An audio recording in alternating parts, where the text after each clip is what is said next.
Some of the Arab countries are trying to give a ring of support, a diplomatic ring of support for the Palestinian Authority, simultaneously with the announcement of the ceasefire or the expected announcement of the ceasefire as advised by Donald Trump. And these countries are in particular, Saudi Arabia, the UAE, Egypt, Jordan, Qatar, and Turkey. They wanted to go to the West Bank to meet with the Palestinian president, Mahmoud Abbas, to increase the prospect of a Palestinian state, to say that, okay, we reached a ceasefire in Gaza, but we need to have a state. We're not just going to be satisfied with just a ceasefire that Benjamin Netanyahu would break again. No, we want to come and we want to show you solidarity.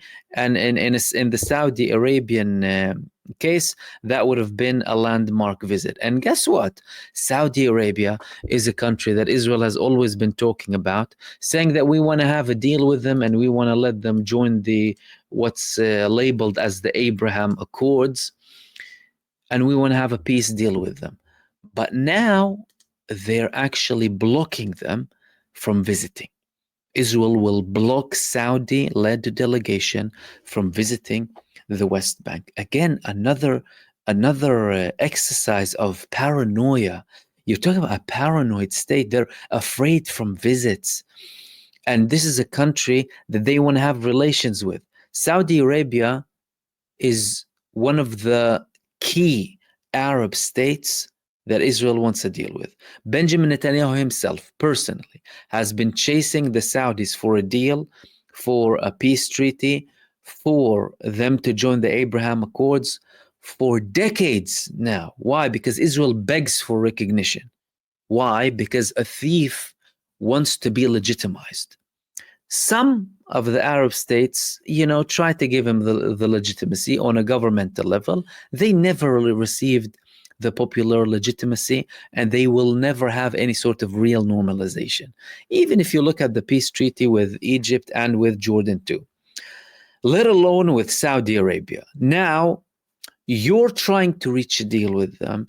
You're trying to have these diplomatic ties with Saudi Arabia. You're asking the Americans, you're constantly asking the Americans to push, to ask, to include Israel in the negotiations. Let them have a peace treaty with us. Let's have a peace treaty with them. And you're banning them from visiting your puppet. I mean, who is the Palestinian president anyway? It's not like you're talking about someone from no, the Palestinian president, everything is coordinated with Israel. The man moves with the approval of Israel. The man condemns the Palestinian resistance. The man, he whitewashed the genocide by blaming all of the genocide on the Palestinian resistance, and he was swearing at them too. Yet, Israel is banning the Saudi delegation and the Jordanian and Egyptian too. It's like you have relations with them. What does it show you? This is very symbolic. It's showing you how paranoid they are. They are petrified. A normal country isn't afraid of criticism, isn't afraid of flags, isn't afraid of people, even to an extent, some people say even dissent, really. Some people say it's necessary for democracy, right? If we want to talk or pretend like there's like democracy or human rights. And now banning all of the visits coming from, non-hostile countries, to say the least. Some of them have peace treaties with them too, to the West Bank to visit the man who you're even enabling. They are petrified. And they're scared to the high heavens. That's why they're constantly talking about we will be destroyed and we will be done. And this is an existential war, an existential threat.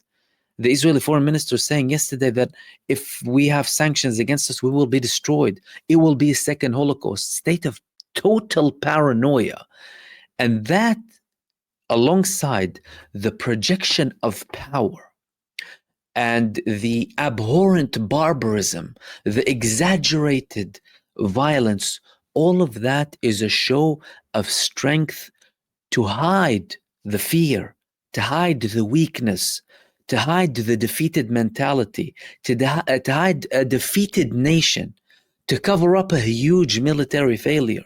Yet, despite all of that, they will never be able to hide the failure and cover it up, especially if even a temporary ceasefire deal now goes ahead.